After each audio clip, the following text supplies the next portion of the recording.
The first interpellation session of the Yoon administration begins. Travel parties will grill government officials for 3 days.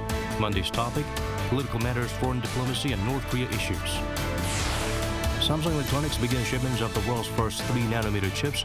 The new development will help the Korean tech giant gain ground in becoming a leader in the foundry market. Kimi and I is getting married to a Korean singer. The figure skating legend and her fiancé plans to have a small private ceremony.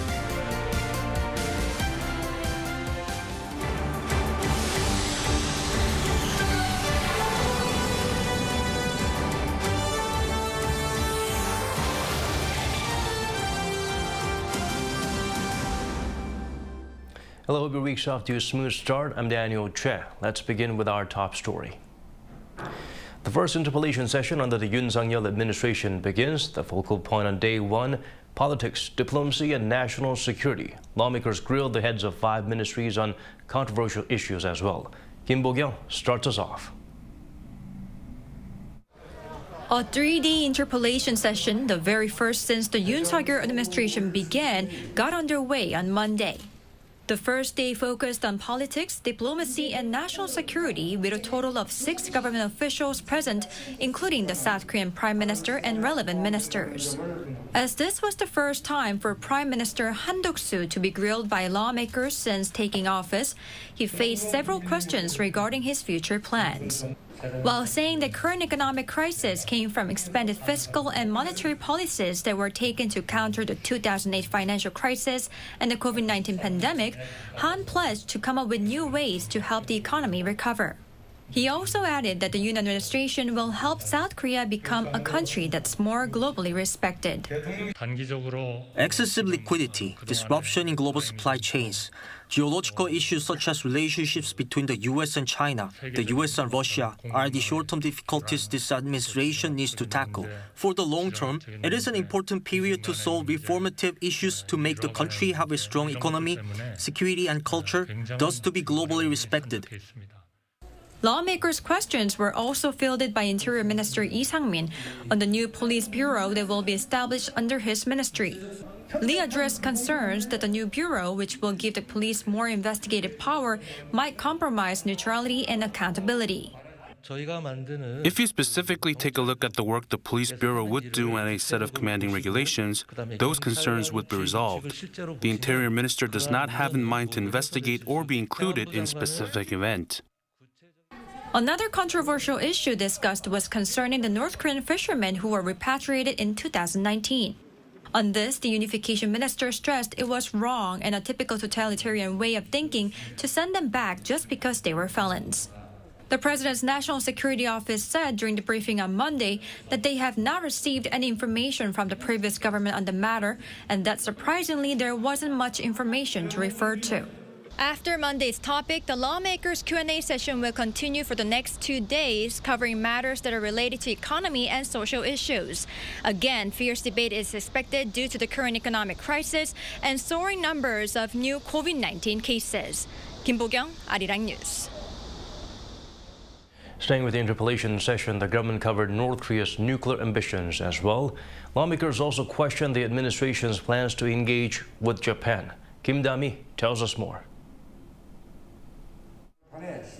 North Korea possesses a significant amount of nuclear materials, and in fact, it's been actively producing them for the past 5 years.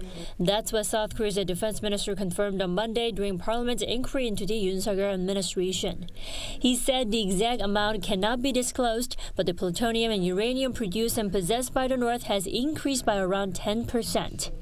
He added that Pyongyang is on the verge of staging its 7th nuclear test, which reflects the region's pursuit of a smaller and lighter nuclear weapons. Calling these military ambitions a clear threat to the international community, Minister Lee said Seoul will make the most out of Washington's extended deterrence policy and reinforce its response capabilities. President Yoon's Minister of Unification also addressed the North Korea's nuclear program, explaining that the administration's so-called bold plan includes economic support for the North if it takes substantial steps to give up its nuclear weapons. Also, on the first day of the three-day hearing, South Korea's foreign minister hinted at a possible summit between the leaders of Seoul and Tokyo, but under certain conditions. He said he's hopeful that a South Korean-Japan summit will naturally be held once desirable solutions to pending issues have been laid out, including a solution for the issue of compensation for the Koreans Japan subjected to forced labor. He then reiterated the ministry's strong determination to come up with the most reasonable and acceptable solution for both countries while respecting the views of the victims as much as possible. The minister further vowed all he can do so that visa waivers for the both countries can be restored. Kim Davi, Arirang News. The nation's defense chief will be meeting his American counterpart on Friday to discuss the state of security on the peninsula. The agenda will reportedly include trilateral cooperation with Japan, as well as ways to better implement the concept of extended deterrence. While in Washington, Lee Jong-seo will attend a ceremony marking the completion of the Wall of Remembrance at the Korean War Veterans Memorial and pay respects to veterans at the Armed Forces Retirement Home. The minister's upcoming visit comes amid a push by the allies to hold another meeting soon with officials from both defense and foreign ministries. South Korea's trade minister will take part in virtual meetings on Tuesday and Wednesday with his counterparts from members of the Indo-Pacific Economic Framework. The session is hosted by U.S. Trade Representative Catherine Tai and Commerce Secretary Gina Raimondo. 12 other IPEF members will join the discussions of key issues such as trade, supply chains, and clean energy.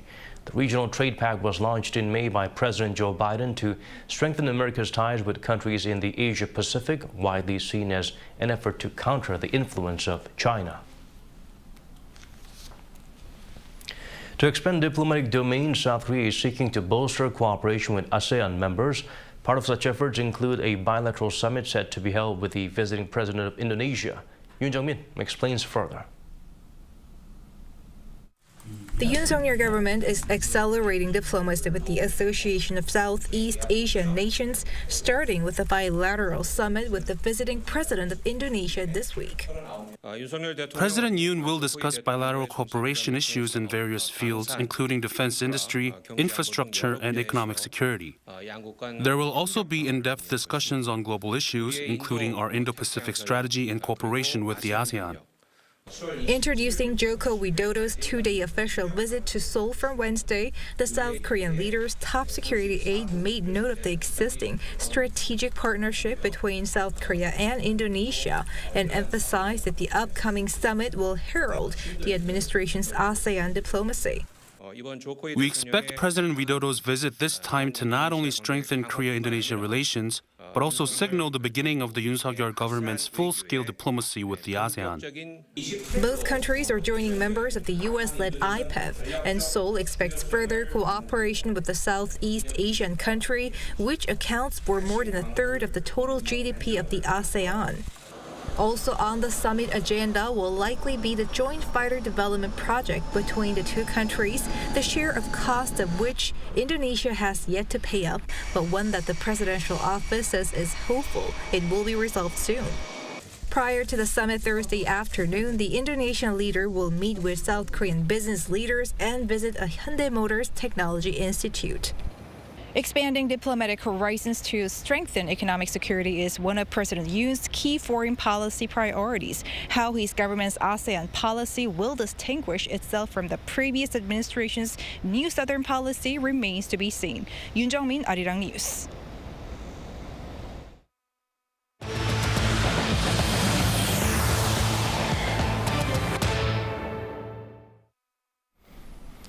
South Korean health authorities have brought back some measures to try and slow the spread of COVID-19.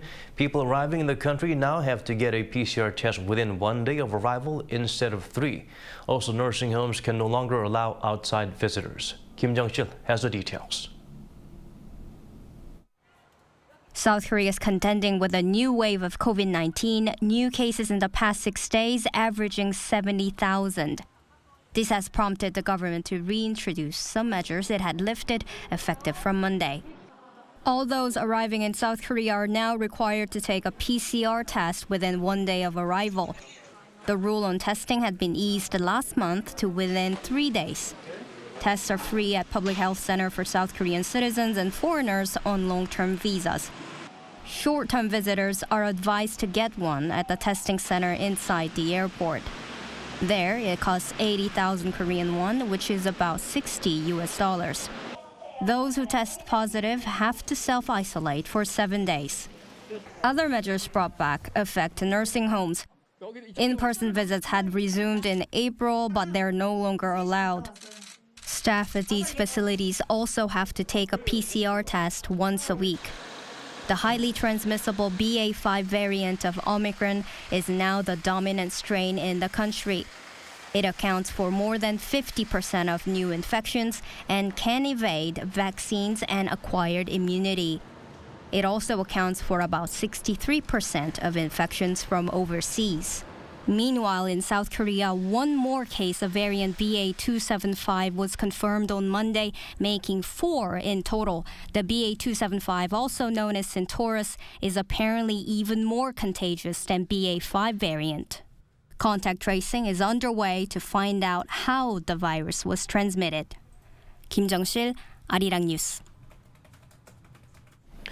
Inflation will likely peak in September or October. That's coming from the nation's finance chief, who highlighted that steep consumer price rise may drop in autumn. However, Chu Kyung-ho explained that this forecast comes under the premise that there isn't another oil price hike, or if things don't get worse with supply chains, and if harvests aren't affected by natural disasters like a typhoon.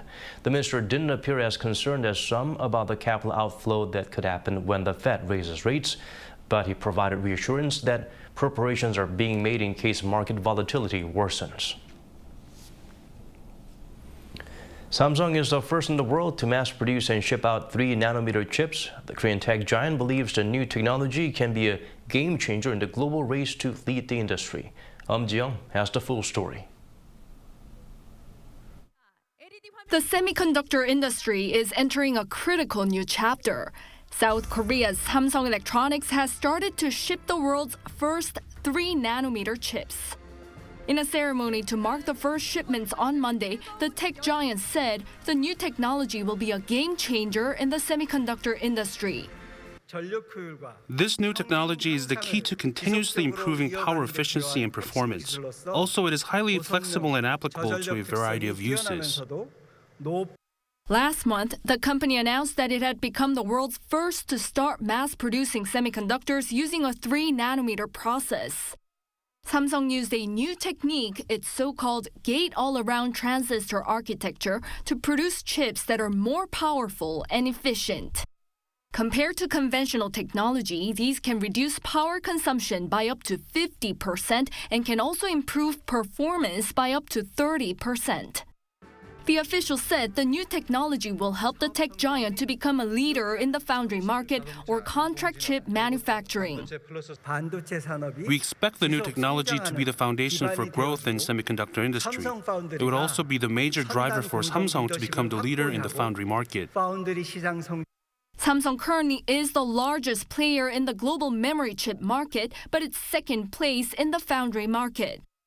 According to market tracker TrendForce, Samsung's foundry market share is about 16%. The market is dominated by its Taiwanese competitor TSMC, which accounts for more than half of it by revenue. An expert says to secure customers, Samsung should minimize its defect rate because Samsung and TSMC are competing for large multi-year orders from customers such as Qualcomm and Apple. The starting point for mass production is very important, as it helps gain time ahead of any competitors. TSMC is planning to start production of 3-nanometer chips at the end of this year, so it is 6 months behind. At Monday's ceremony, Minister of Trade, Industry and Energy said the new chips are significant in terms of the country's economic security. Going forward, South Korea will gain more stature in contributing to the global chip supply chain, not only in memory but also in system chips. The government last week announced an ambitious plan for the country to become a chip superpower. By 2026, tax benefits will be expanded to help firms to invest some $260 billion in semiconductors and fund the establishment of semiconductor complexes. 엄지영, Arirang News. China is still South Korea's biggest trading partner, but Seoul's exports to Beijing as a proportion of the total are going down, while shipments to Washington are rising. Possible contributing factors include the prolonged lockdown measures and the continued trade tensions. Lee Seung-jae provides a deeper analysis. Recent data from the Korea International Trade Association shows South Korea's exports to China are declining, while its exports to the U.S. are on the rise. In the first half of 2022, China's share of South Korea's total exports was at 23.1%, while the U.S. took up 15.7%. For China, it was down from 25.1% in the first half of 2021, while for the U.S., it was up from the 15.3% from the same period. Moreover, the share of exports to the U.S. has been consistently growing each year. Experts cited a number of reasons for why South Korea's exports to China have been on the decline. The prolonged COVID-19 lockdown measures in China have been slowing down products from coming into the country. But some experts say that China has also seen an improvement in its manufacturing technology, leading to more domestic production. South Korea is also seeing its trade deficit with China increasing. South Korea's trade balance showed a $1.1 billion deficit for May and a $1.2 billion trade deficit for June. From July 1st to the 20th, the trade deficit is $1.5 billion. Meanwhile, South Korea's export figures to the U.S. have been rising over the years. Experts say the U.S.-China trade war that started in 2018 means the U.S. is buying more South Korean goods as opposed to Chinese goods. But also, with South Korean firms investing heavily into R&D, observers say the U.S. could continue to seek out South Korean goods in hopes of countering the effects of its prolonged trade war with China. Lee Seung-jae, Arirang News. Figure skating queen Kim Yuna is getting married. According to her management agency All That Sports, the 31-year-old Olympic gold medalist is tying the knot with a 27-year-old singer, Go in October. They first met at the All That Skate Ice show where Go was invited to perform. The couple have been dating for 3 years. The two wish to have a small private ceremony and will not disclose the specific date and venue. Efforts to boost South Korea's barley consumption are coming to fruition. From coffee to noodles, creative ways have been developed to help people enjoy it. Cho Seung-min takes a closer look.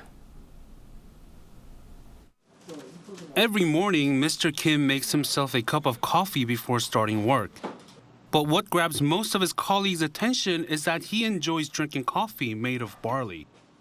When I first heard about it, I expected it to have a strong barley taste, but it tasted just like coffee, and I liked it with the first sip.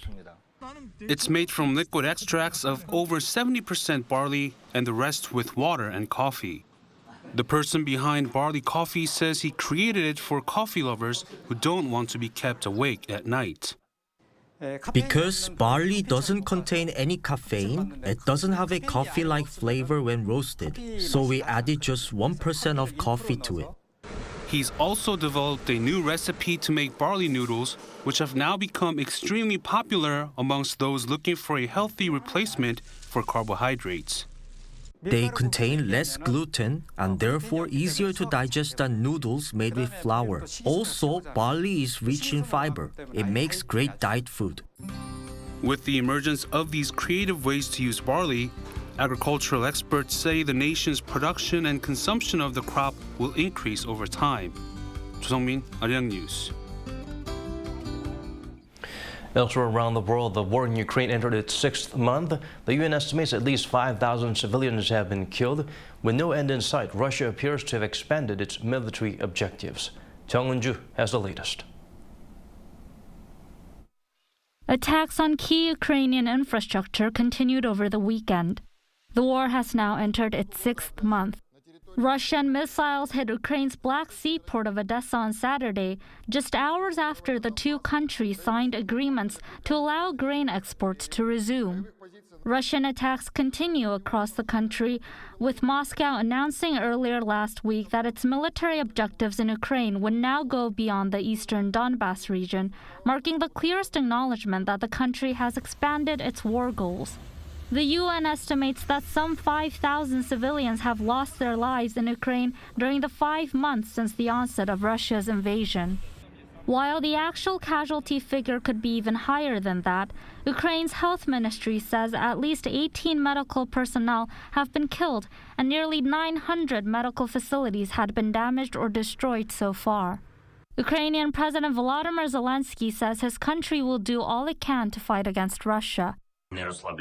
So we don't let up.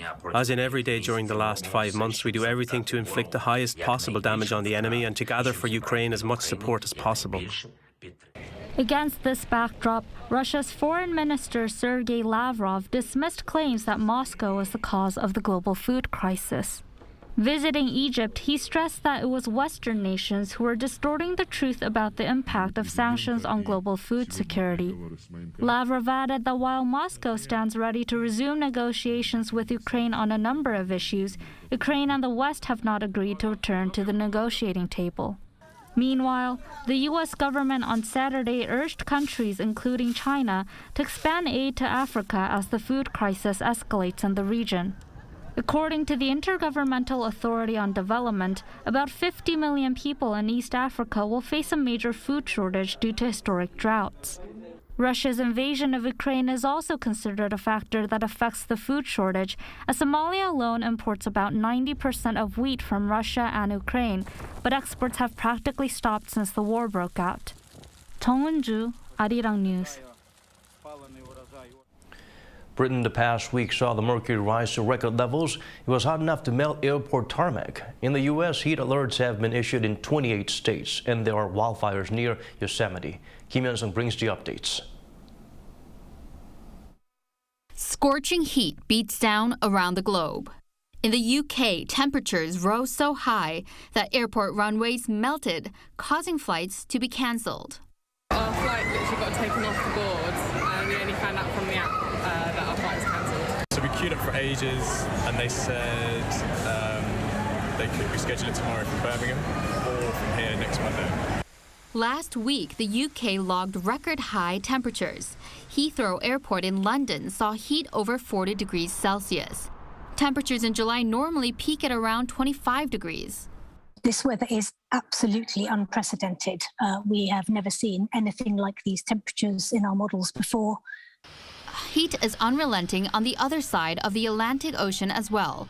Weather officials in the U.S. issued heat warnings and advisories in 28 states, stretching from the east to west coast. The National Weather Service warned last week that the extreme heat will soon affect more than 100 million people. The heat also fueled destructive wildfires near Yosemite National Park in California Sunday local time. This is our home. I feel like we're going to do what we can to at least have a chance. But the heat is here to stay for a bit longer. Experts say in the U.S. that the sizzling heat may persist until the end of this month. Kim Yuna, Arirang News.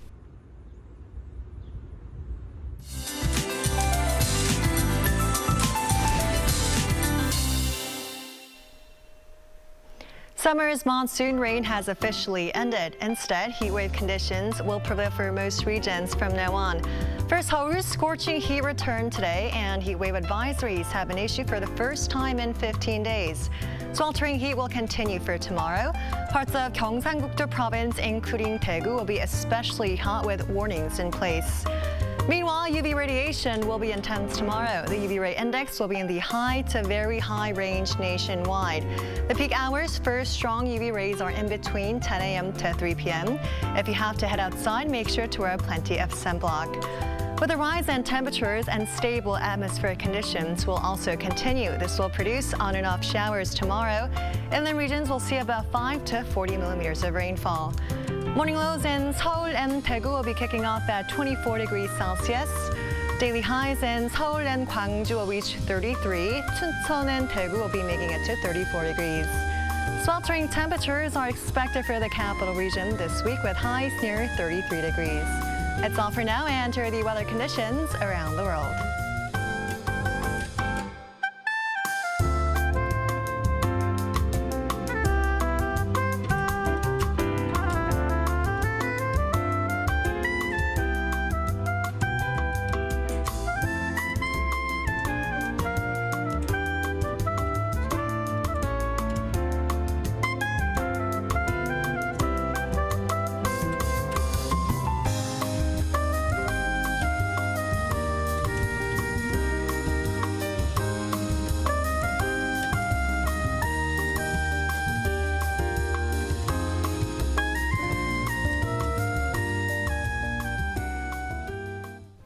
That's all from us. As always, thank you for watching.